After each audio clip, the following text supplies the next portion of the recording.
So before we actually dive into the event, I would like to take a couple minutes to tell you about CSSC and what it is. So CSSC is the Center of Students and Scholars in Control at UT-Dallas.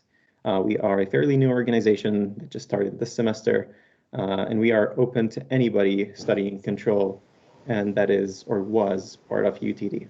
This includes everyone from students to faculty to researchers, or more generally, just any scholar in control that is somehow related to UTD. So our committee is still small with only just the organizers and a couple of volunteers, but so far we have a advisory board consisting of 15 professors who are supporting us. So what is CSSC?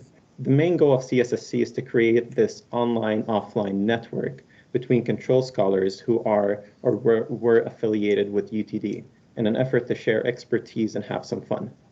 We have a CSSC email group to share news and information, such as job posts and organized lunch meetups while at conferences, for example. We are also working on an email list that serves as a digest for recent news, paper deadline reminders, job opportunities, and academic, professional, and social event reminders. This might be also used in the future to advertise dissertation events and publications.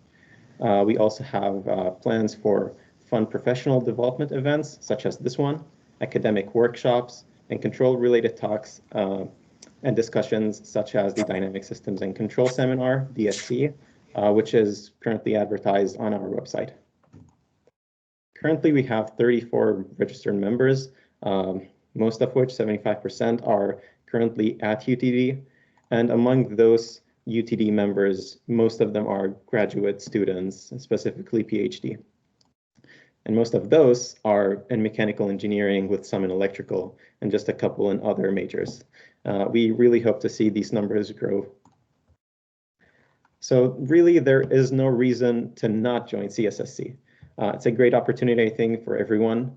And if you want to be part of our network, you can register or join. You can register through this email, which we'll be dropping in the chat, or you can scan this QR code and it will take you to the registration form. And we are still looking for volunteers to help us. So if you're interested in being part of the functional group of CSSC, then please send us an email to cssc.utdallas@gmail.com. And now, without further ado, we will start with the main discussion, how to PhD. So working towards a PhD can be very tiring and stressful at times. This could be specifically at times when you have deadlines coming up. And furthermore, you might have a certain plan and think that it's very straightforward, but quickly realize that it has a lot of ups and downs and many challenges. So to help alleviate some of the stress and answer some of your questions, we have organized this event with 7 experienced panelists.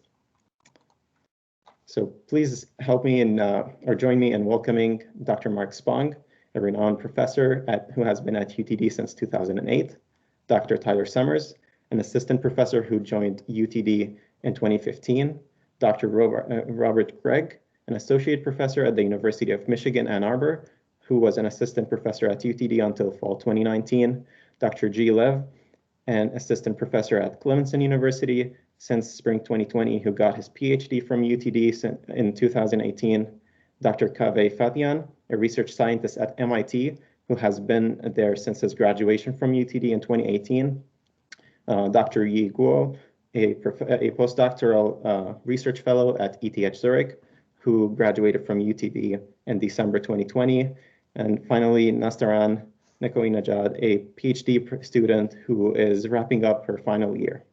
So thank you very much for taking the time from your very busy schedules to be with us. Before we actually dive into the event officially, we'll just go over the outline really quickly. So the event constitutes of 2 main parts. We have this series of short talks where each panelist is going to discuss something related to being a PhD student or PhD life in 3 to 5 minutes. And then we'll follow that with an open discussion and Q&A. To our attendees, please keep your mics muted and hold on your questions until the open discussion Q&A session. Yeah, and so I guess that's pretty much it. We'll start with the UTD professors. Dr. Spong, the floor is yours.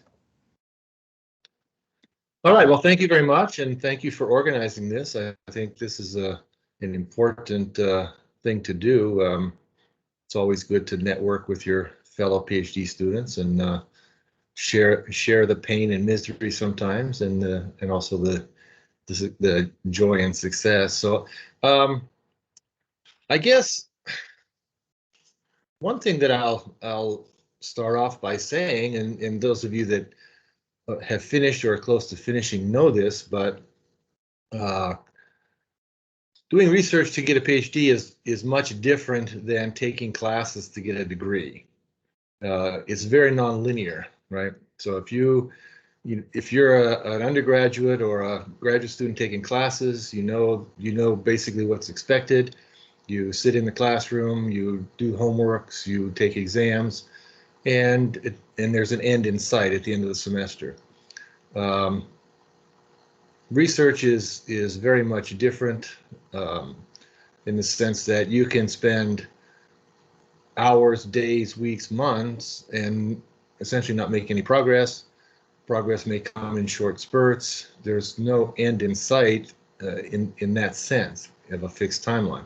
You've all heard the expression ABD, right? Many people are all but dissertation. It may be more common in the humanities, but after you finish taking your coursework and qualifying exams, those are very standard.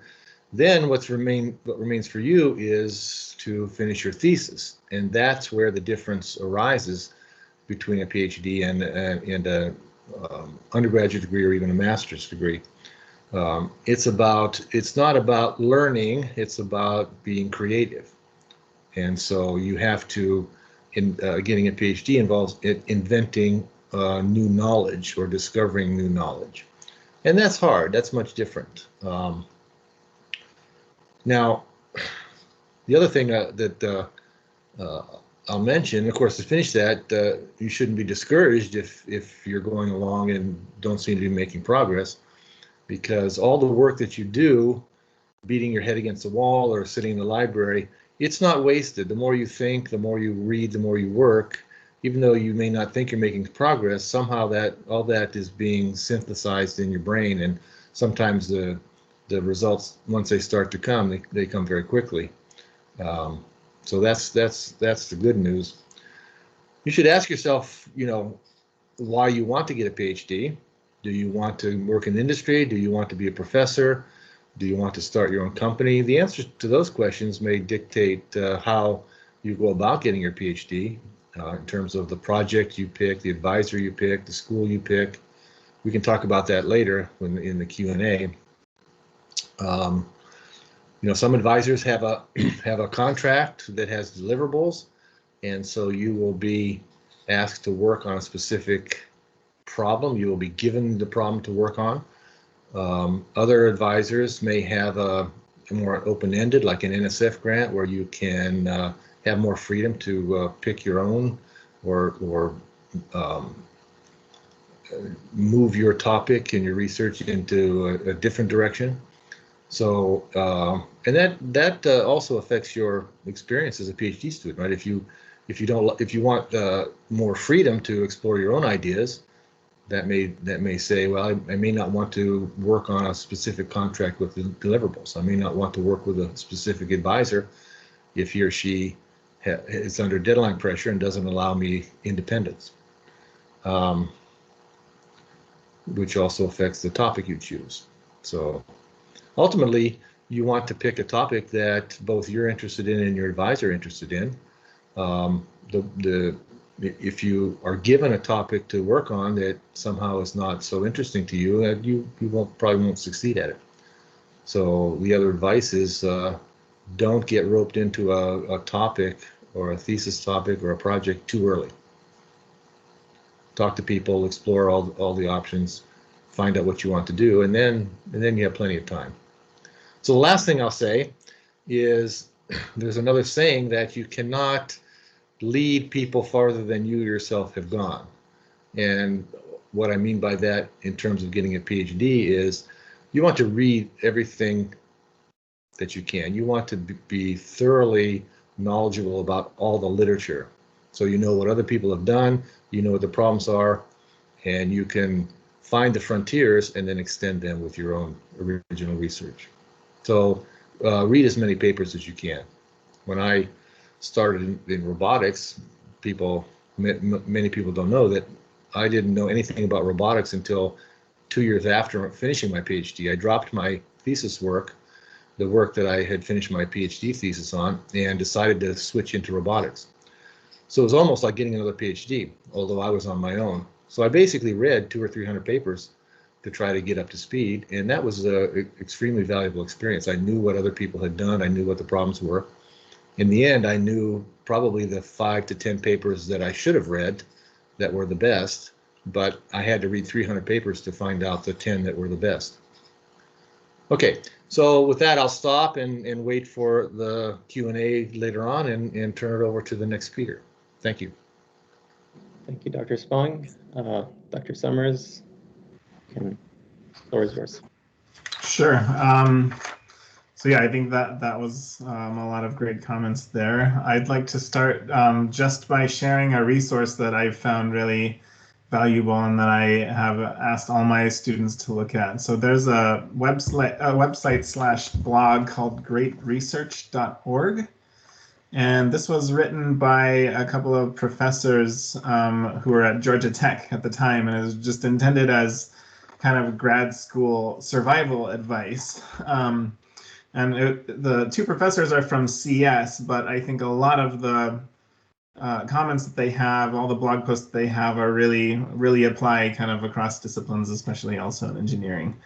And I think what's valuable about it is that the advice that they give goes beyond kind of the immediate technical guidance that you're typically getting from your own supervisor, and goes like into some soft skills that grad students are often kind of just expected to learn by osmosis as they go along somehow. So things like how you generate new research ideas, the strategies for being creative, things about productivity, time management, selectively procrastinating on things sometimes, effective written and oral communication skills, which is something I'll mention more in just a second.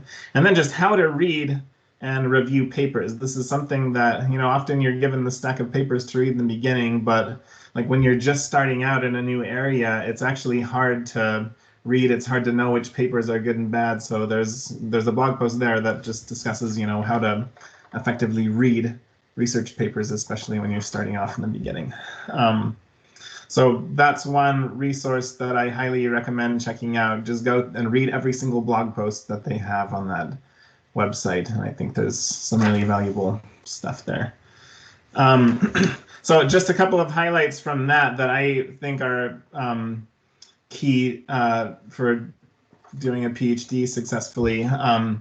So I think the one thing I mentioned about having effective written and oral communication skills. So I think that's one thing that I really recommend that everyone kind of actively develops those skills alongside the technical skills that you're developing. So I often feel like those, everyone's very focused on learning the technical content in their area, but you can be doing the most spectacular technical research, but if you're not able to clearly communicate your work, both in written and oral form, then that's going to severely limit how impactful you can be with your work.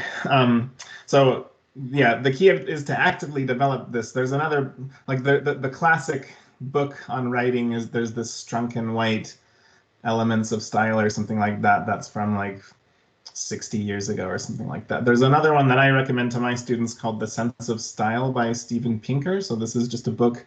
This is not particular to technical writing. So there are some things about technical writing that are a bit different, but Steven Pinker is one of the preeminent kind of science writers, and I think there's some really great stuff in there to just improve your writing skills. So, I mean, not only do you need to be communicating technical ideas, but you need to be effectively telling a story about your research to people in a way that allows them to understand it and, you know, realize what the impact of your work is.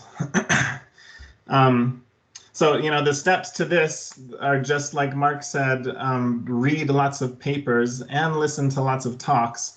And in addition to paying attention to the technical content of the talks, also be paying attention to, you know, how is the presentation being delivered? Is this an effective or an ineffective way to communicate? And start, you know, you can start categorizing the talks and papers that you read into really good and really bad ones, and just start emulating the ones that you find really effective, and then just realizing the deficiencies of the ones that are not as good.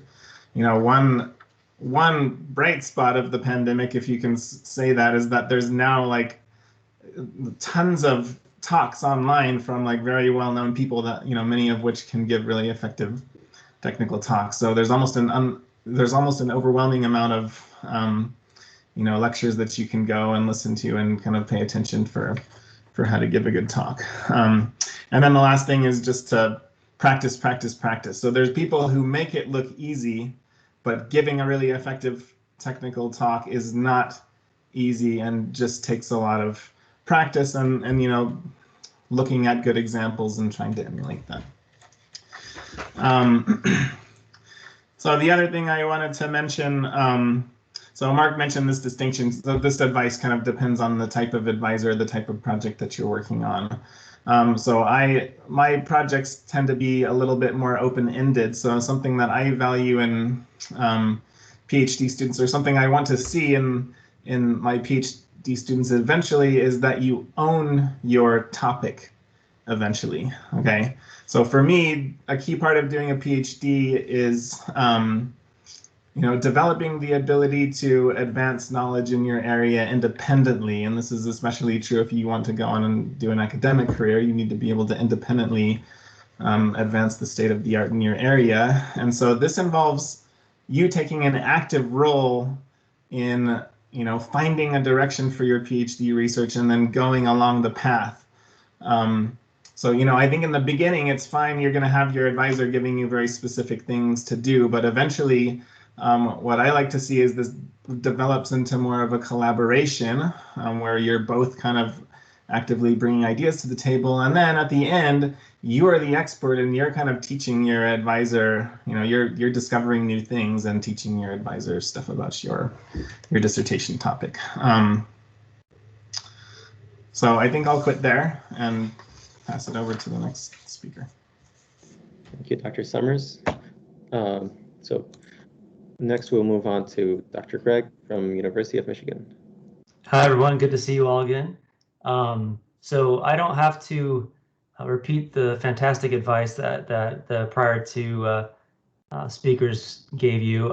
In particular, I learned a lot of what I've been doing from my advisor, Mark Spong. So I don't have to repeat what he just told you. But I guess I'll supplement it by saying a few things. So, like, you know, how to be a good researcher, how to be a good PhD student. You know, I always look for a few important traits. And so being creative, first of all, right? You have to be able to be creative at putting together different topics, connecting the dots, proposing new solutions that haven't been tried before, right? But you also have to be inquisitive and have a healthy dose of skepticism. Okay, so the reason I say that is because when you're working on papers and dealing with peer review, reviewers can be harsh, right? And you have to learn how to present your methods and your results in a rigorous and a specific way. And so part of learning how to do that is by reading other people's works with a healthy dose of skepticism, right? It's like someone should be able to convince you that something they say is true, right? And then conversely, you should be able to convince someone that what you're saying is true, right? And so it doesn't mean that you doubt everything that your advisor tells you and stuff like that, right? But you're welcome to, in most advising relationships, even ask questions about why your advisor might think something that you don't understand, right? So having that kind of inquisitive nature is really important. Obviously, we I think in engineering we're all very analytical, right? So that's clearly important. Detail oriented. I feel that students who are detail oriented tend to write better papers. They tend to give better presentations. And some of these things are just so subtle, like using consistent formatting on a paper or on your CV, using consistent indentations and margins and stuff like that. The things that you think don't matter, but they actually make your work look beautiful if you do it correctly. Those things can be little annoyances to the people that are reading your work if you don't do it right. And it also can play a role in the actual technical work you do too, by missing details. It's easier to have errors in what you do. So you want to avoid that if possible. And obviously being driven, right? So the prior two speakers have already talked about that, dealing with hitting barriers, hitting roadblocks, not knowing how to get past them. In some cases, for me, it's helped to have kind of a side project. So like I'd like to have, at least as a student or a postdoc, I like to have kind of two parallel projects that I worked on. So if I got stuck on one, I could take a breather from it and work on the other one so that I can just start using a different part of my brain, and then maybe, one morning I'll wake up, with the answer for the other problem, right? And I've still been able to make some progress on something. Of course, that is up to you and your advisor as to whether you can work on two different things, but usually they're related enough where it's still relevant to your PhD. What other topics are we looking at? So when is the right time to start planning for your post-PhD career? Well, I would start doing that, from the very beginning if you can. It's okay if you don't know exactly what you want to do, but as time goes on, you get a better idea of what options might interest you. Well, then you want to be strategic about preparing yourself for that next step, right? If you're not strategic, you might not end up having the right number of journal papers, or you might not have, you might not have attended the right conferences to get to know the right people. So or you may not, have any experience with scholarly review or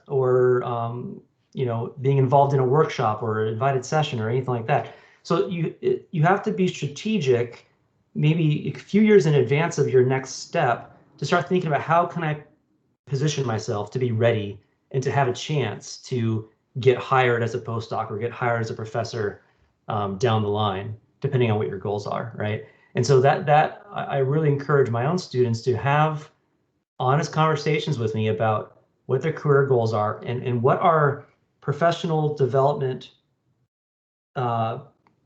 activities that can be done to further those goals, right? And in fact, there's a really helpful tool called My IDP. So IDP stands for an Individual Development Plan.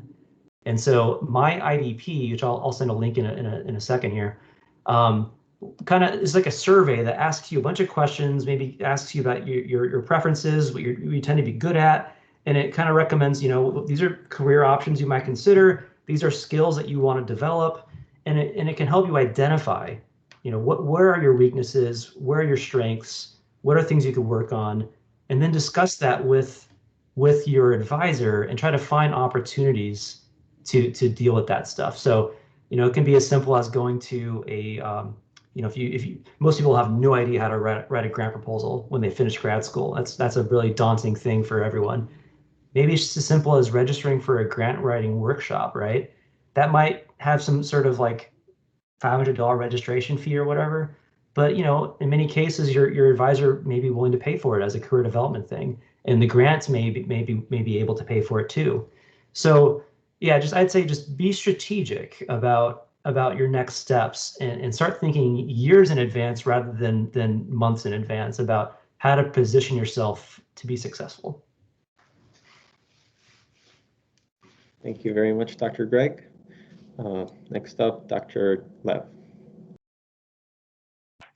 Yes, so thank you for the invitation. And then thank you, Bobby and Dr. Gregg and Dr. Spong, Dr. Summers for great comments. I do made up a PowerPoint slide that I would like to share with you guys. All right, so I know everybody is sick and tired of having Zoom meetings after this whole entire, pandemic thing. So I will just make my talk very short. So I joined Clemson in 2020 as a assistant professor. Unfortunately, because of COVID, my students were not able to come to Clemson due to visa issues. So I was basically working with them remotely, right? So I don't feel like I'm the most experienced person to talk about mentoring students because I haven't really done any, face-to-face mentoring yet. But I was a student once, and then just to let you know, I was working with Professor Gregg at UT-Dallas. So here are some of my thoughts that I think are unique from my own perspective, and hopefully these things can help you out. So number one is that for a student, you need to realize that you are the first time being a PhD student, and that would probably be the case for your advisor as well. So when you're students, sometimes you make mistakes, right?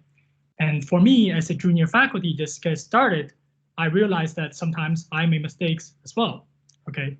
But that's not the end of the world, right? As long as faculties can correct their mistakes, the research can continue, right? So don't be pissed off or disappointed at your advisor if they make mistakes, because that do happen. Okay, so that's point number one. Number two is that make sure you communicate well with your advisors. Tell them your concerns. So I think Dr. Gregg mentioned this point as well when he was giving the talk, right? So sometimes the feedback that I got from students is like, I'm struggling. I don't know how to do this. So please, it's a responsibility for you to tell to tell your advisor exactly what you are struggling with. For example, I don't know how to find papers on this topic, or I spent 3 days driving this equation and then I just couldn't figure out the solution. Okay, so make sure you tell them your concerns, and that's the way they can better help you if they understand you well. Okay. Now, these 2 points are basically from a faculty standpoint. All the remaining bullet points on this PowerPoint slides, in my opinion, are from a student's perspective. Okay. Now, the next thing is that if you are really dedicated to getting your PhD, make sure being confident. You might be slow sometimes, but that's not going to be the case always. So let me share my own experience on this. So when I started my PhD at UT-Dallas back in 2013, I think Dr. Gregg recruited 3 graduate students. I was one of them. And then after 1 year at UT-Dallas, the other 2 students, they all submitted the conference paper. But for me, I've barely made any research progress. So I was really anxious. And to be honest with you, I thought about quitting, right? Because I feel like, I'm not really made for this. But fortunately, Dr. Gregg was very patient, so he encouraged me a lot. And eventually, I was able to catch up with the progress. So my point is that you might be stuck at a certain point during your research path, but that's not going to be the case always. Okay, just be confident and then make sure you spend enough time on this problem, and then always ask for help. Okay. Now, this is mentioned by Dr. Spong in his talk. So make sure you read enough papers every week, especially for senior PhD students, because when everybody gets started, if you want to be familiarized with what's going on in the field, right, you usually read a lot of papers. Now, once you are getting deeper in your research project, right, sometimes you spend most of your time on your projects, right? You might not have that much time being spent on reading papers. Now, I made the same mistake when I was a senior PhD student, and I really regret it. I should be spending more time reading papers, especially if you are trying to find an academic position after you graduate, right? For example, like a postdoc or research scientist. Make sure you read papers, right? That's the way you know what's going on in the field, and then that can also help you better decide what you want to do in the future. Okay. And then I would say the next thing is that make sure that you take some time off if you're overstressed. Like Dr. Spong mentioned, I mean, the research progress is not really linear, right? Sometimes it's not like the more time you spend on this, the more progress you make, okay? So if you're really stressed out and then you feel like you're not making any progress up for a long time, just simply take a break and then relax yourself and then get back to the work once you're ready again, okay? All right, I got one last point. Although I do encourage everybody who is doing their PhD to be dedicated and then finish. But if you really think that because of some personal reasons, you have already tried your best, but you just feel like you're not really suited for this position, it's always okay to quit. Okay, doing a PhD is a very important part of your life, but that's not everything about you in your life. Okay. All right. So that's all my presentations. I'll be happy to answer questions in the Q&A session. Thank you, Dr. Lev. So now we're done with faculty, and we'll move on to Dr. Fathian. Hi, everyone. Can you hear me well? Yes. Okay, great. So I'm in an isolated room. Happened to be on campus today. I'm following the regulations of wearing a mask, but it's okay now to take it off to give this talk. All right. So first of all, I want to say that it's just so great to be here and see familiar faces. And let me go ahead and try to share a screen here. You have a few slides. And Sulaiman, can you verify if you Yes. see this? Okay, awesome. You're good. All right.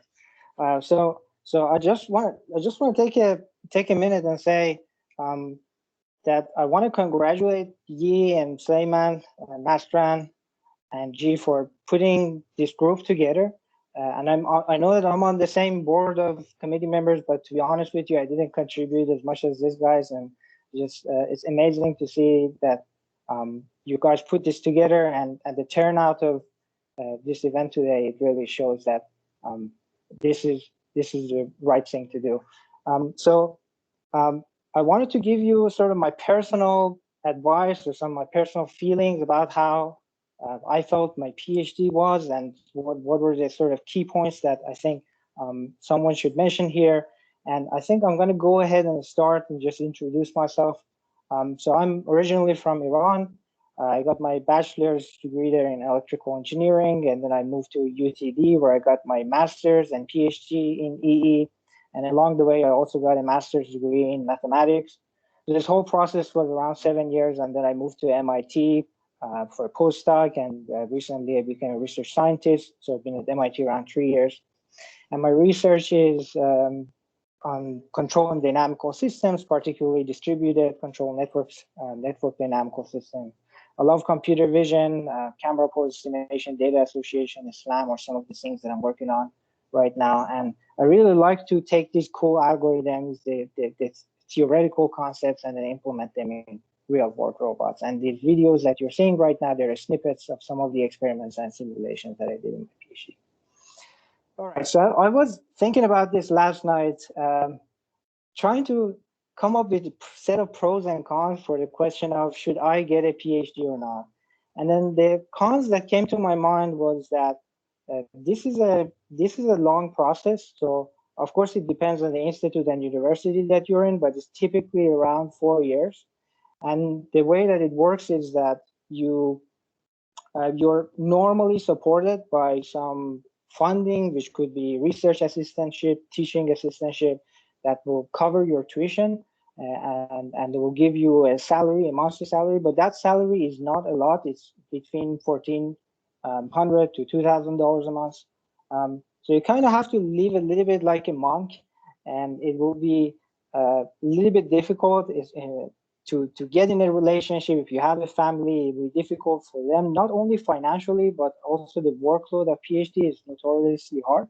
And sometimes it even put a lot of pressure on your mental health. So these are, I think, the cons.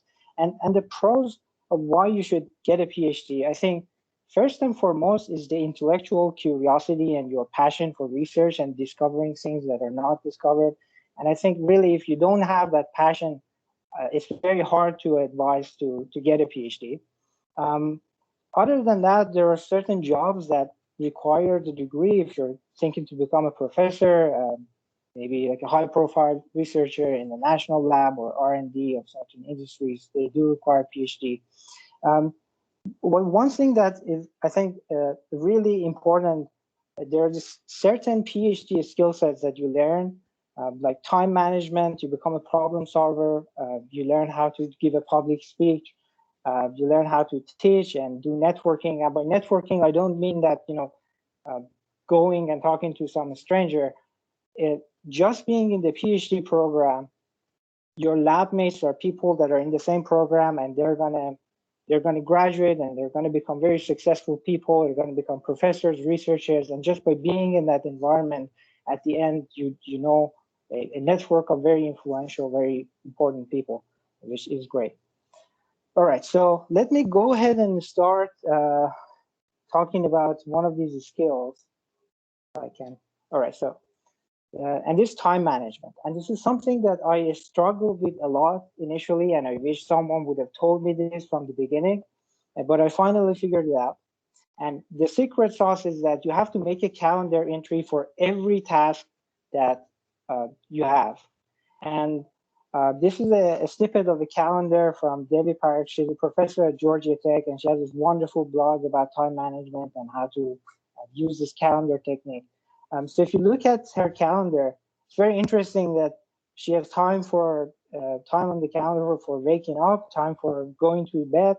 And if you look at the Saturdays and Sundays, she has this extra time on Saturday for sleeping in and getting more rest, for calling her mom, and for watching her favorite TV show, Black Mirror. I think this is extremely important, and this really eliminates a lot of frustration if you can adopt a scheme like that. If you really take this calendar idea and try to put everything that you want to do in your life on the calendar.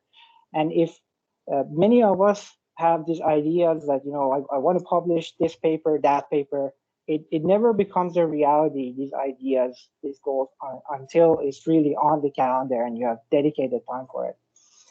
So if you decide to go with this idea and schedule your life or your and it doesn't have to be your PhD life, it could be in general. My advice is to try to focus on the task at hand. So really try to commit in doing for the task that you scheduled at that time. Give yourself plenty of buffer and do not be delusional of thinking that now that you have adopted this calendar schedule, you can do a task that takes 3 hours in 2 hours. That's not going to work. And I can guarantee you that sooner or later, you're going to have some unexpected events happening. Maybe a friend call you and you decided to go hang out with them. Or maybe it's just something internal. Maybe you wake up Monday and you feel tired. You feel that you don't have the energy to do research. You want to watch movies all day. So these events happen. And if you feel defeated, if you feel like you failed to follow your calendar, this is never going to work. So it's very important to know and to expect things happen and then replan. So the keyword is replanning and then trying to move things in a new time slot and prioritize things. Okay, so another sort of major thing that I want to mention, especially for PhD students, is avoiding drama and stress. And there was this eye-opening article that I read in Science magazine that about half of PhD students exhibit poor mental health symptoms, in particular depression, during their PhD program. And I was thinking that why this could be the case. And I came up with a set of reasons. And one of them is procrastinating, putting things off. And there's this wonderful talk by Tim Urban it's a TED talk that he says that inside our minds, there's this rational decision maker that should always make decision, but there's this instant gratification monkey that sometimes take control of the wheel. And for example, you have an exam tomorrow, and then you decide to go and watch a YouTube video, and you watch the next video, and the next, and the next, and then at the end you have just a few hours. You have to pull an all-nighter. You start to panic, and this puts a lot of pressure on you. And one of my friends used to describe this as some graduate students work like an impulse on an impulse training schedule, where basically the work is 0, and then you hit the deadline, and all of a sudden it jumps to infinity, and it comes back down again after the deadline until the next one. This is going to really put a lot of pressure on your mental health, and my advice is to try to avoid that. And the approach for trying to avoiding that is to use that calendar technique and scheduling thing. And this was mentioned again before, try to take a break, do something fun. It's very important to disconnect from research at some point. So this picture that you're seeing is me just relaxing by this beautiful lake in the New England area. Very fortunate to just be 15 minutes drive away to go into nature, which is something I love. I also love watching Japanese anime. So sometimes I just keep watching these animes, and it really absorbs me, and I get disconnected from the research, and then I'm really refreshed the next day. So the reason I'm mentioning this is that try to figure out what works for you. Some people are introverts, some are extroverts, and the definition of fun is different for different people, and try to find that out and give yourself the time to disconnect from research sometimes. Then don't self-criticize yourself. There's this interesting process, especially for people that are perfectionists. There's the inspiration phase where you get the idea and you think, this is wonderful if I go and implement this, and then you start and create it and write a paper about it. And then you get to the phase of self-loathing, where you look at your paper and say, this really didn't look very good, and I'm not happy with what I have. This is completely normal, and if you share your ideas with people who haven't seen it before, they feel really excited about it. So just be aware of that. And don't be afraid of failures. It's part of success. And we always have seen these emails that they start with, we regret to inform you, and then the bad news. And I've had my own share of papers that got rejected, and applications that didn't go through, and research ideas that failed. So it's completely normal, and it's part of the process. So there are many other advices and sort of skill sets that you need to pay attention to during the PhD. And I think people mentioned some of them before, like how to do research, or how to keep up to date with the research that your colleagues do, how to write a paper, how to present your work. I think I'm over time right now, so I'm not going to go through these bullets. And I think I'm going to wait to have some of these discussions in the Q&A session. All right, so I think it's a good place to pause. Thank you, Dr. Fathian.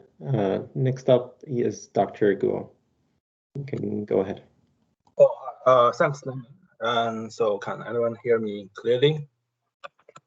Okay, yeah, the side comment, I haven't realized the Kaveh already graduated for 3 years, so it's a very long term. And also side comments, I realized the salary of the PhD in UT-Dallas is increased once I graduate. So let me share my screen right now. So I make a little bit of slides here.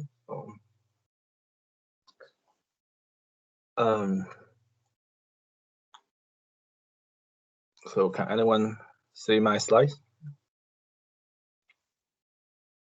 Okay. Okay, I just recently graduated in December, so 2020. So I'm really fresh new graduate PhD student. So I thanks for all. See your slides. Yeah, it's still loading, and it's haven't shown yet. Yeah. Okay. So let me repair that, because I do have that problem before, I guess. So sorry about that. Okay, what about now? Okay. Yeah, it's okay now. Okay, yeah, thank you.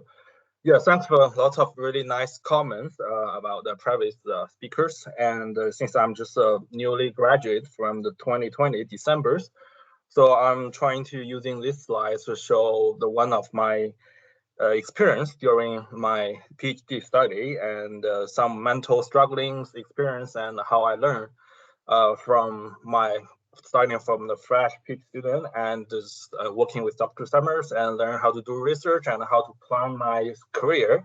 So it's kind of like learning process. So I try to using the first sentences to summarize like in kind of like related to the control. Like I think the PhD journey is a feedback control with learning. So sometimes you may have a goal to, or you may have a very solid reason to taking a PhD, but then once you're taking that and once they're going on and you may realize, know yourself more clearly, and then so you are ending up, you're planning to your career, but you may not need to converge for one point. So somebody will planning to, their reasons for taking a PhD will be having a job in a university, or you want to find an industrial job, or some research lab, or somebody want to take in a PhD to find some straight in Wall Street, some consulting companies.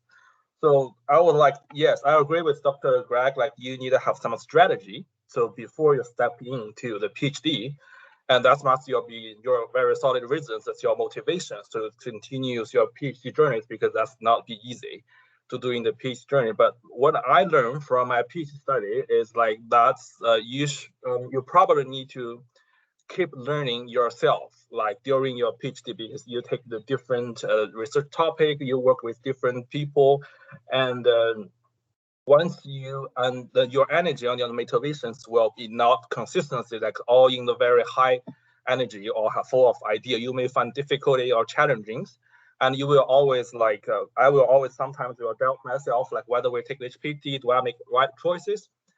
So I think that should be like I think it's always like online feedback learning stuff, like you keep moving forward. And for example, you talk to your colleague, like how they're dealing with the same problems. It's not only the research topic and also how to plan the research career and pre and post the PhD. And also during the entire PhD period. And I think it's good to looking for some internship. And I try to, because sometimes we are more focused on our one research problem. For example, solving the optimization problem, solving the industrial problems, or looking for some good topic to looking at to doing the research. And once it is very good to be focused on one things, but sometimes like you need to go outside the box, like to doing some internship, no matter in the national lab or in the industrial company. You are thinking that how your work will be connected to the outside, like the industrial problems or the research lab, like what's other people care about the problems or may relate to yourself. And also another thing I'm trying to mention in the third pictures is like, because I think once we're planning our research work and also the career, everything is changing. So they are saying like there is only one thing is not changing, it's everything is changing. So they have some different trends of the research areas, and also they have different trends of job market. So what I suggest to do is just keep looking around, just keep talk to people about the research topic and what's the most the skills and what's the what's a word is changing right now. So try to find a good position for you and what you're really looking at. So to do that, I think it's good way to share and talk to your professors, talk to your advisors, and what you really learn from your looking around, like the learning from internet, from the conference, or some other your colleagues, and to talk to your community, because I think the communities may have very sensitive and just timing information, and also talk to your colleagues at UT-Dallas. I'm glad if we can have in the active community. I mean, if you can have in the UT-Dallas to share our experience, job market, something, and learn from experience. So I post this as a closed loop. Like we always have problems. We learn ourselves, and we talk to other persons, get information, and get that feedback in the information back to our own self. So it's kind of like keep learning to find our position, to find our strategy. So in one word, I think everyone will be a hero if you get a PhD, because it's not easy, and it's no matter how your research will be hard or easy, and how your mental or how your during the PhD, you will facing lots of disturbance around yourself, and you have lots of people, like Kaveh mentioned, some people are calling you for some movies. You need to focus on your own work. You need it takes lots of energies, but you, I mean, anyone take the planning to do a PhD and taking a PhD, also already get a PhD, will be a hero to themselves. I guess so.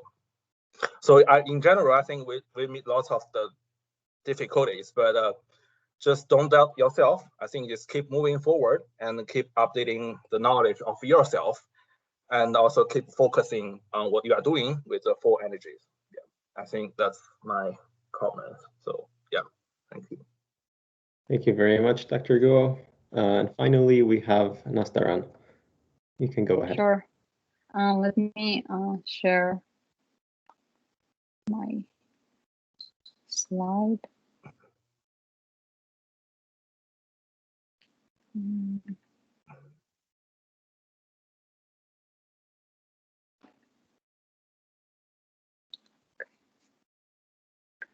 So I think nice and important things have been covered so far by the panelists, and thanks to them. And also, I think the ones that I want to mention here briefly has been covered. I mean, covered in the slides that Kaveh has prepared. So I think, I mean, I just want to give some tips to be more productive during PhD. And as Kaveh mentioned, I think we are engaged in different types of projects. So that small one, big one, we're dealing with writing things like manuscripts, proposals, dissertations. And so sometimes it's so challenging for us and we get overwhelmed easily. So even though we are excited to start things, but we procrastinate, and because we cannot see the end of the tunnel. And so to me, it happened before a lot because, for example, when I start writing things, I just started preparing the content, and instead of just focusing on the main things that I needed to write. So, but because I thought that maybe I need to get enough confidence for doing that. And to me, I think it's very important to just start, just go without thinking or spending a lot of time to get confidence. And I know that it's very difficult to start. So there are some tips that I found them on some YouTube videos, TED Talks, or books, or some courses, and I want to share these things with you. And the first thing is just, instead of thinking about a big project or about a big task, and you can just break it into small chunks. And because following that small chunks is very easy for you. Or for example, instead of just sitting in front of your computer for a long hour and then find yourself at the end of the day less productive, you can just, for example, for writing things, you can just start writing for 30 minutes or 1 hour daily. It's very useful. And then and you will definitely see that you move forward, because you will see your progress. You will see that you finish it on time and do it on daily. So and definitely consider a reward or something for yourself. Treat yourself after that to get motivated. And the other thing that's important is having short breaks, as Kaveh mentioned as well. Nowadays we are working remotely, and there's maybe no balance between work and life. So it's very important to just have a kind of short breaks after working sessions, and because our brain needs to cool down a little bit. So, and then it helps you to concentrate on and focus on what you are working on, because at those durations of working sessions, you can, for example, I do it myself. I ignore checking urgent emails and also checking my cell phone. So I concentrate on the concept, and it improves my awareness, and also it lowers my stress, because I know that I have a progress. And there's a technique, the Pomodoro technique, which is used. I mean, it just breaks the working sessions into intervals. and it helps a lot. And the other thing, which is very important for PhD students to stick, is strict deadlines. I mean, don't wait for your supervisor to put a deadline for you and ask you to do something by this date or that date. Just don't wait to the meetings. So then I think it's very important, and it improves your performance if you have strict deadlines. And then there are some management tools that I'm using myself. One of them is Kanban Flow. As Kaveh mentioned, it gives you a very good planner kind of things. It has some columns for some columns for as a to-do list, or a column for the tasks that you have in progress, and you can share it with your colleagues. And the last thing that I want to mention is a course. There's a MOOC on Coursera, is Learning How to Learn, and it's very useful. And if you have time, I definitely suggest to take this course. And that's it. I think I ran out of time, and I hand it off to Suleiman for the QA session. Thank you all. Thank you, Nastaran. Thank you, everyone. Thank you, doctors, and Nastaran, thank you very much for your very valuable inputs. We will now move over to the next session, which is the open discussion and the talks. So we actually have a very large audience, more than we expected, and it's great. But we also got a lot of questions. So we'll try to cover as many as possible. We'll try to spend maybe a couple minutes on each question and maybe one or two responses from the panelists. Yeah, in order to kind of get your engagement in this, we have only selected 3 questions to start off this discussion, but after that, we welcome you to kind of raise your hand, and once your turn comes, you can tell us what your question is. You can direct it to a specific panelist, or it can be just general to anyone. And if you also want to discuss something, you can also share your experience, but please do try to keep it to a couple minutes. So to start off the discussions, as we said, the first question that I'm going to start off with is, what are some common problems that PhD students face?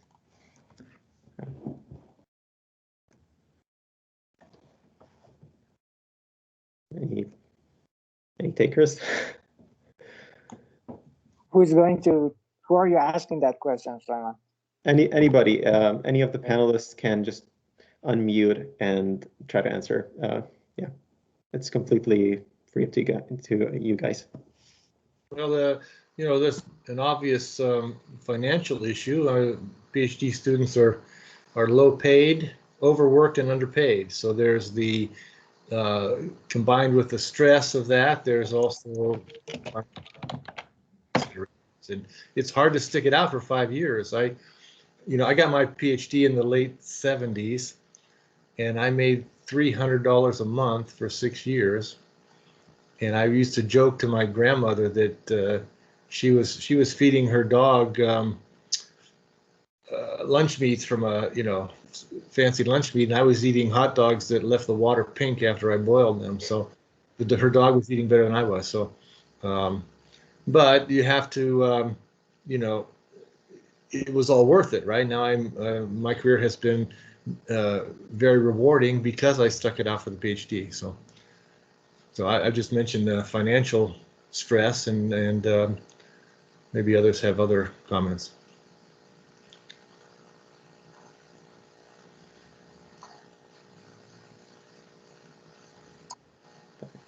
Dr. Gregg? Yeah, I think the uncertainty is probably the most challenging part, right? The uncertainty of when you'll graduate, when the results will pan out that you've been working really hard for. Maybe even if you're going towards an academic career, the uncertainty about getting an academic position. These days, it's just so competitive, especially right now. The current job market for faculty reminds me of when I was first on the job market at the end of the Great Recession. And there was just a backlog of highly qualified people because universities weren't hiring due to the economic conditions. It's not quite that bad right now, but it's reminding me of that because there's fewer academic job postings at the moment, and just as many people looking for them, right? So I think that uncertainty was probably the hardest thing for me. But what worked for me was just sticking it out during my postdoc. Picking a postdoc position that I really enjoyed, so that I didn't mind waiting.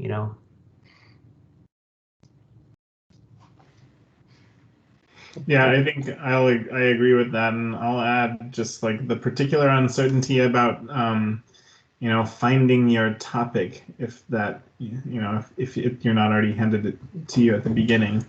But that can be really stressful if you've spent a year or two and you feel like you're spinning your wheels and you haven't found something. But I think some of the things that have been said in the panel, just always try to keep moving forward. If you can, have a couple of problems that you're working on so you can switch from one to the other. If you get stuck on one, keep reading papers and watching talks and stuff like that, and the results will come eventually. So hard work does pay off in the end. If you're working hard, then you're going to find a topic and you're going to get results. All right, thank you very much. So the next question is, how should PhD students balance coursework and research? Anybody wants to start us off? Yeah, go ahead, G. Right. So I will share my personal experience on this. So I did take a lot of courses when I was doing my PhD, and I never regretted. I think the reasons that I'm taking those courses is not only for my research. So I remember once I talked about this with Dr. Gregg, right? And then the opinion, or say the thinking that I got from him is that to be qualified as a PhD, you need to get certain knowledge within your field. Okay. Now you need to be the expert on your own research project. That's for sure, right? But that's not enough. So I graduated from EC department at UT-Dallas. I did take some, EC courses, which are, some of them are not really like, pertinent to my research, but those things will be eventually useful, especially if you want to pursue a career in academia once you graduate. So I don't really have any tips to balance this. I would just say work harder. That's gonna be my answer.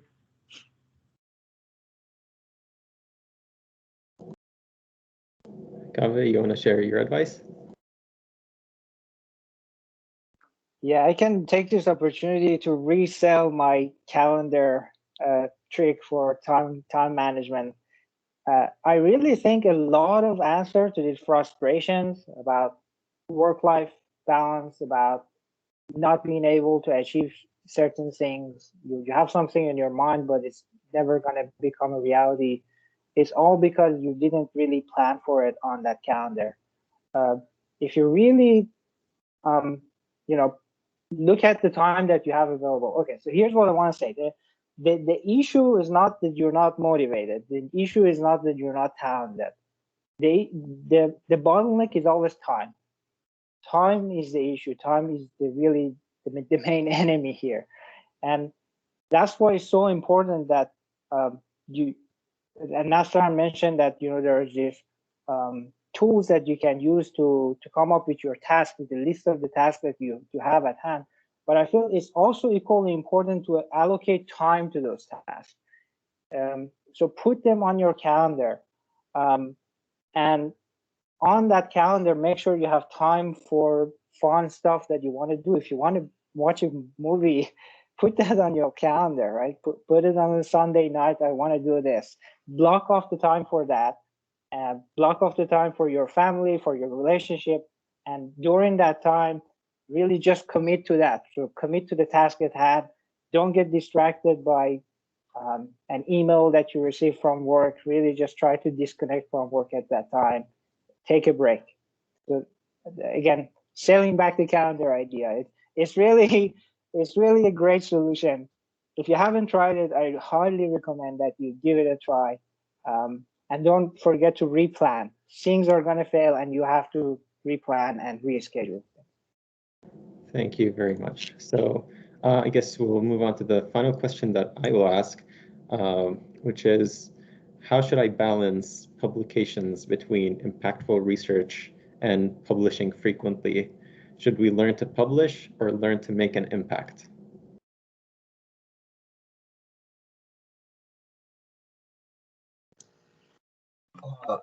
Slim, I think I can share some thoughts on this point. So I think what I learned from my advisors, Dr. Summers, is like we are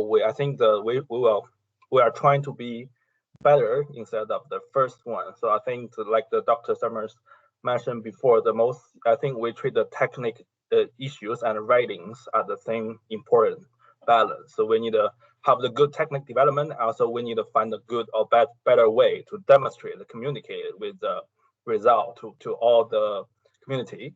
So I think the quality, from my perspective, is the most important one.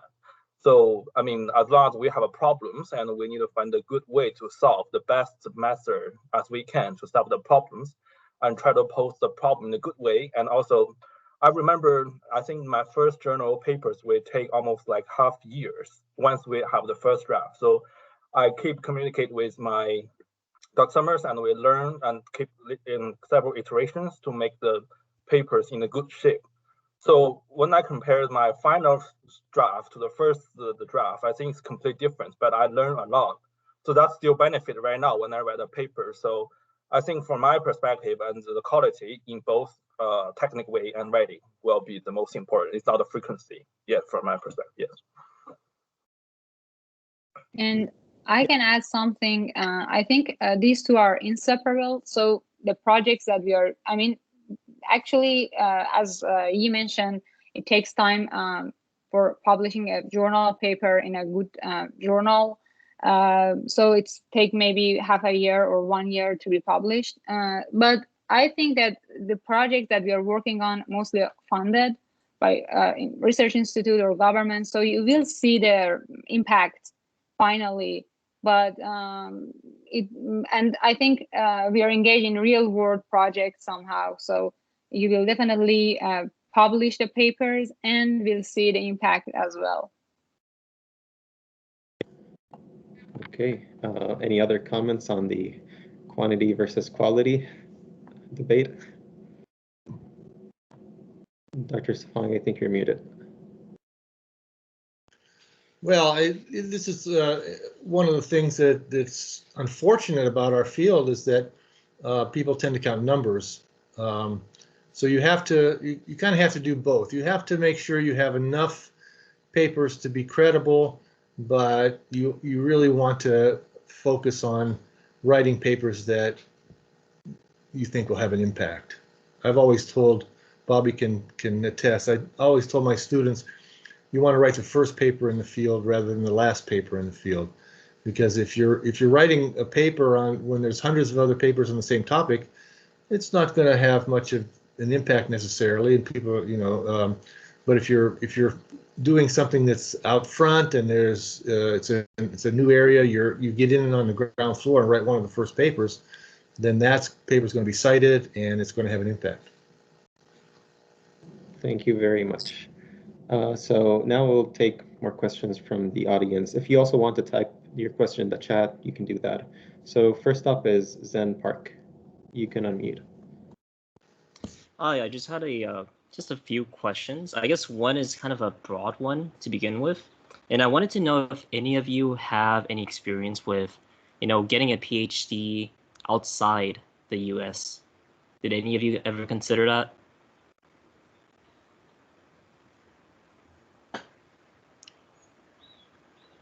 So everyone was inside America? Seems All like right. it. Well, I guess the next question is, you know, what do the job prospects typically look like? So especially getting a PhD. So if you're competing against someone who has a master's degree, does it give you a definite advantage compared to that kind of person? You'd say so? So I have a couple thoughts on this. If you're a U.S. citizen and you have a master's degree, then you're not eligible for applying for like the NSF graduate fellowship and stuff like that. So in that sense, having a master's degree has that little knock against you, but certainly having a master's degree does give you more time to publish, and that helps get the attention of people who might want to hire you. Okay.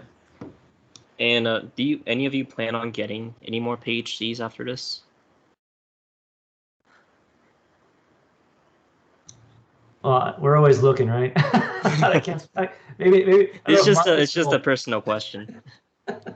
But I guess the one thing I've been really curious about is like how often did you end up having to completely redo your research because someone else did it faster than you did?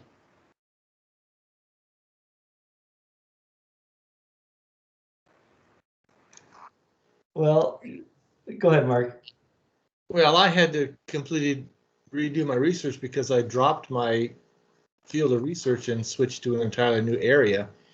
I don't think I've ever written a paper where someone came back and said it's already been done. Again, that's why you want to have a good understanding of the literature. Sometimes, people independently discover results, but yeah, I don't think it happens that often. Okay, that's it from me. Yeah, I would just say that even if someone's working in the same area as you, it's unlikely they're going to do things the exact same way you do, right? So, but it does become challenging though if someone publishes a very similar topic shortly before you're trying to publish a paper, and then you have to explain how yours is different, and then the reviewers get to nitpick those differences, whether they're significant or not. So that's happened to me more recently, but it's part of the game, I guess. Certainly no one like intentionally did anything. It was certainly just a coincidence, or we both were interested in the same topic, and so it happens like that sometimes. Can you partner up with them, or does it have to be individual? Yeah, sometimes that happens actually. Sometimes if two groups are working on the same thing, they can partner up. I've seen that happen many times. Even from different universities? What's that? Even if they're from different universities? Yeah. I mean, that's the most common situation. It's unlikely that two faculty at the same university are working on something that's so similar that they would compete with each other, Okay. Yeah, I guess next up is Harshit Sood. Do you still have a question? Hi everyone.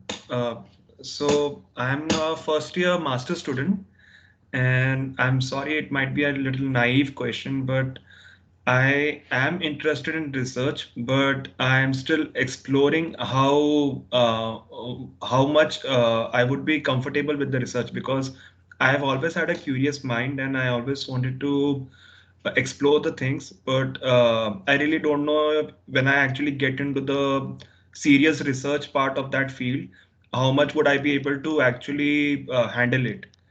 And since my it's just the third of my month of my master's, and I have been trying to approach the faculties for any kind of opportunities through which I can explore and I can understand how the field is working in real life. And I've been a bit unsuccessful so far. I know it's quite early, but I just wanted some kind of feedback if I should just register more classes and look forward for any opportunities after 1 year of my master's, or I should just keep approaching faculties with my existing background. So which department are you from? Sir, I'm in electrical engineering. Okay. Well, I think every department has at least some thesis option for master's students. So that's one avenue that you could explore, is to just look around at the faculty and see who's working on topics that you're interested in, and then get in touch with them and and just indicate that you're interested in doing some research, and they may have a project that would be suitable for a master's student. So that's one thing. And then even outside of the thesis, sometimes you can, there are opportunities in research labs to just do independent projects or other projects that are related to the research that's going on in the lab. And these positions would be typically unpaid, but they may lead to something, and they may lead to a master's thesis topic, or even if you find that you're really interested, there might be an opportunity to continue on as a PhD student. Thank you, sir. So in terms of the position when I try to reach to a faculty, I had this kind of thought that I have to come up with an idea through which I approach the faculty. Is it necessary to have an idea of ourselves to approach whenever I'm approaching a faculty? It's not necessary to have a complete idea for a thesis to just approach someone. I mean, I think it's a good idea to again take a look at what faculty are doing and find something that you are also interested in. Maybe you just have a few ideas. They can be vague. That's totally fine. But also sometimes faculty will have projects that they need students working on, and you could maybe jump in on that. So it's not totally necessary to have like a fully fleshed out idea for a master's thesis before you go and talk to a faculty member. But it is a good idea to take a look, have an idea of what kind of research is going on in their group. That's it. Thank you so much, sir. Sure. Yeah, next up, we have a question in the chat. As a PhD student, I often get many ideas for papers. I want to learn how to narrow them down to one or two potential research ideas. So the main question here is how to go on doing that.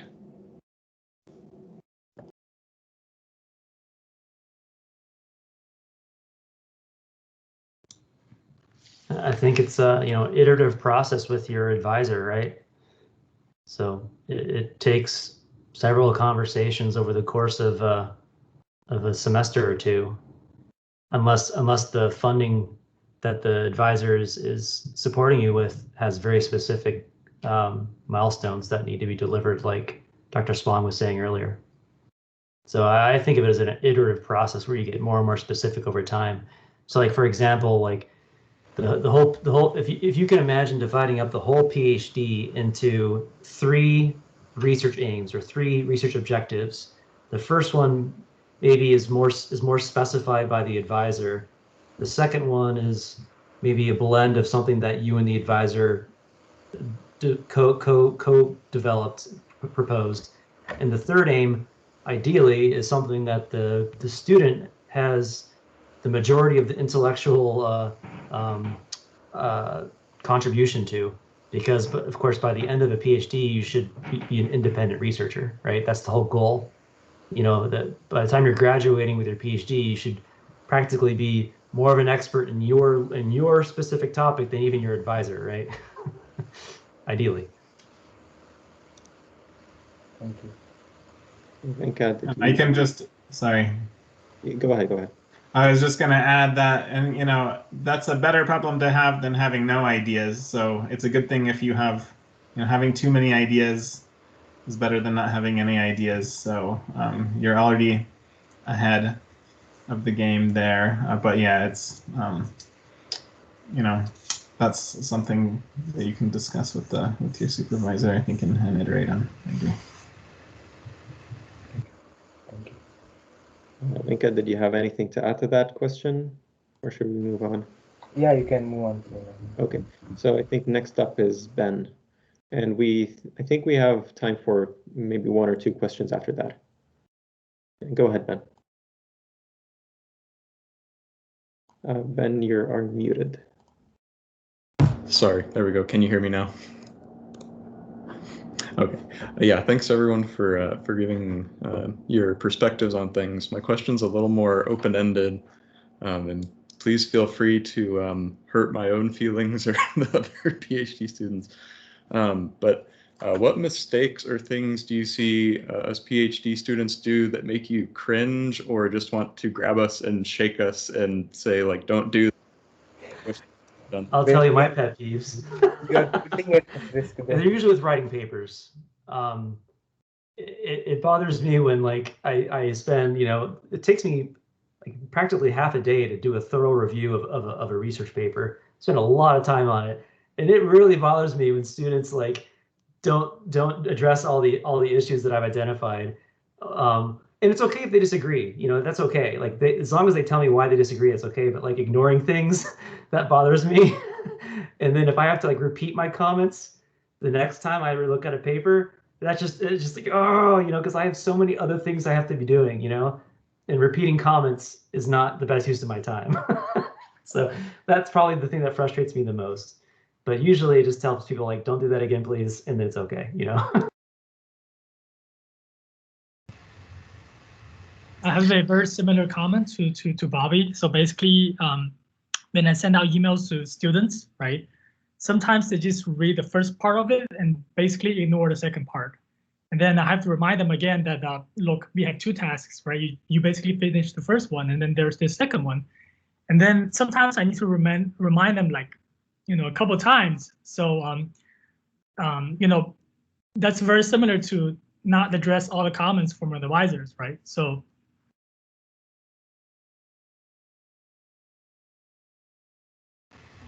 Yeah, and I'll just kind of echo something that Bobby said earlier, just about attention to detail. And this is also often, a pain point when just like editing drafts of papers. So I think there is a correlation between, there's some things like, just formatting papers that maybe seem like they're insignificant details, but I think there is a correlation between the attention to those types of details and the attention to the important technical details that the paper is actually about. So it does bother me when I see like, even if the draft is pretty good on the technical content, if there's things like, just sloppy things about editing, that's a pet peeve for me when I'm editing papers. So be fastidious, not just about like your, the truth of your work and the quality of the technical side, but also just about, like I talked about earlier, just about the writing quality and the formatting quality. That's going to send a signal to people about how good your work is. Ben, did you have any other questions? No, that was my main one. Okay, I think we have a question from Tai Yoon Kim. You can unmute. Hi, I'm an undergraduate student at UT-Dallas. Thanks for having this talk. I have a question about choosing potential future advisor. So, I mean, what I'm thinking is that we can't really know what kind of person they are from reading their papers. And we really can't, understand from, looking through their websites. So do you have any like tips or like what kind of method you use to like choose which advisor you want to work with? And then the other question is, I think there's, when you look at the faculties, they're junior faculties, but at the same time, they're quite senior faculties who are very renowned and have a lot of students in their lab. What kind of pros and cons do you think there are with those?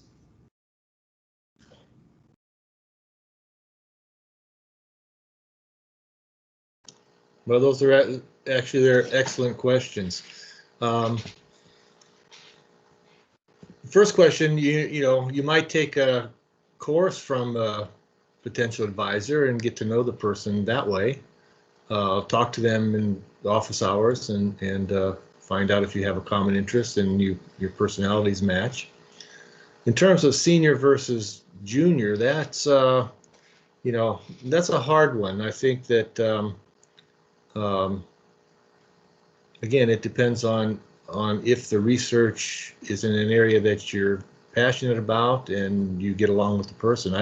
Everybody starts out as a young assistant professor and has to get their first PhD students, so I would say don't think that it's bad to have a junior faculty as an advisor. It's not necessarily good to have a senior professor as an advisor. There's a mix, and so it really depends on the personality match and the topic match. Thank you very much. Yeah, I would also say it's Yeah, go super, ahead. super important. I would say like mandatory that you speak to other students in the group before you accept an offer to go somewhere to work with someone, because and like speak privately with them, not with the advisor like in the room, you know, because you're gonna want to hear like what the culture's like, you know, and ask the questions that difficult questions, if you know, the honest, very frank questions like, hey, like is it a respectful culture, or is the advisor, you know, gonna expect me to be in the lab, you know, till midnight every night, even on weekends, you know, like those environments do exist, and they may not be the best culture for you. Now, certainly you should be willing to work late at night and on some weekends when you have deadlines and stuff, right? But you know, there's a degree to which it becomes abusive, right?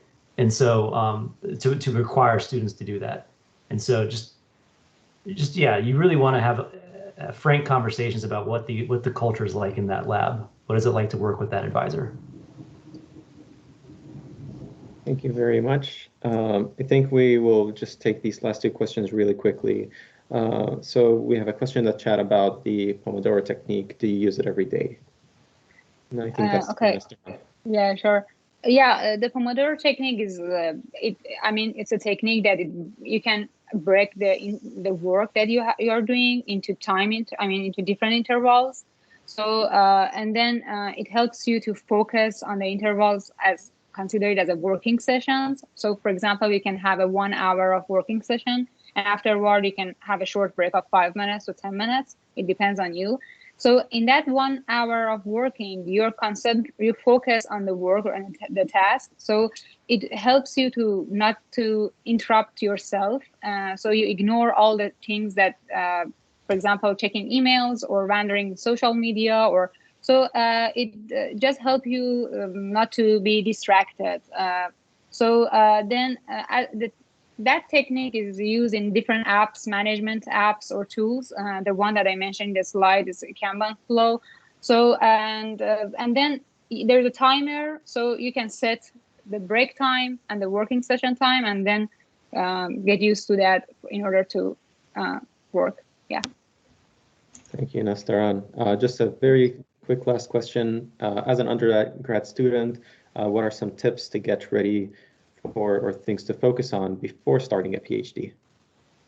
So maybe like during the last summer, before starting a PhD or something like that. I'd say review your linear algebra. It's everywhere.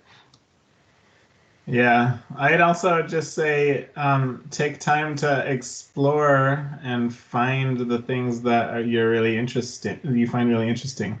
So find what you're really curious and passionate about, and you know, yeah, you don't have to have started a PhD to be exploring possible topics that are just interesting to you to study. So I just say do a lot of exploring on areas that are of interest to you.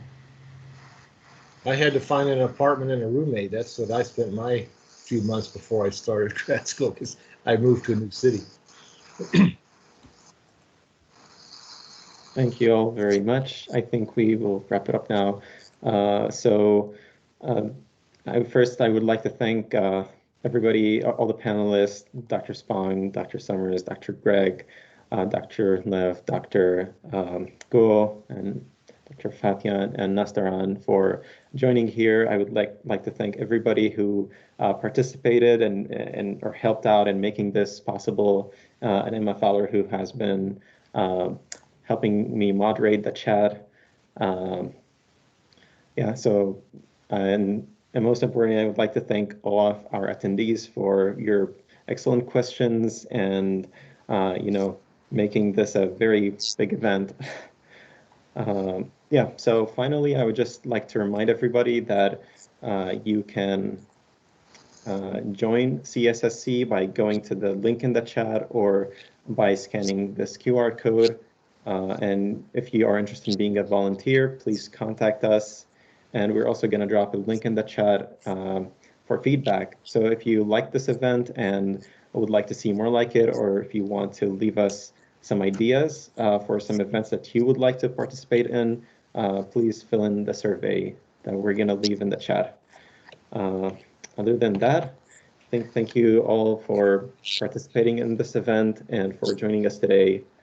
And have a good rest of your day. Thank you. Thanks, everyone. Have a nice evening. Thank Yeah, you. everyone. Yeah, have a nice day. Bye, everyone. Well, bye-bye. Bye-bye. Bye.